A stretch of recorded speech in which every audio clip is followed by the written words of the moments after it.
The first major opinion poll since the unveiling of the carbon tax has delivered more pain for the government.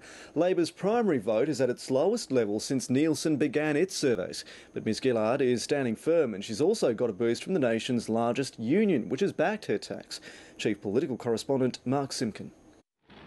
Tony Abbott's feeling the love. My hero. Oh wow, thank you so much. He's 11 points ahead as preferred Prime Minister. Look, I don't comment on opinion polls, but it's pretty clear that the problem is not the leader of the Labor Party, the problem is the policy of the Labor Party.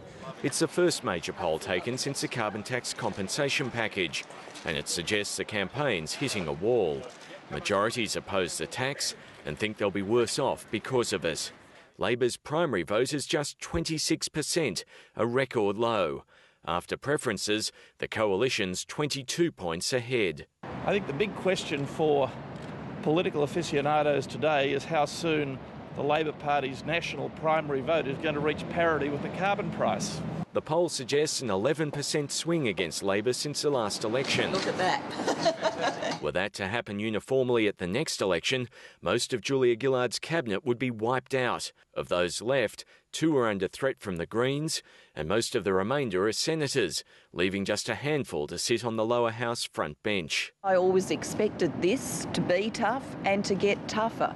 And she's determined to tough it out. I'll very much look forward to the 2013 campaign, where I will be there as Prime Minister. She'll be the leader of the Labor Party tomorrow, and she'll be the leader of the Labor Party at the next federal election. I've already bet my house on it. The powerful trade unions decided to support the carbon tax, despite issues with the sales pitch. It hasn't been perfect, has it? I mean, you know, blind Freddie can tell you that. Labor's consoling itself with the fact the next election's still 2 years away.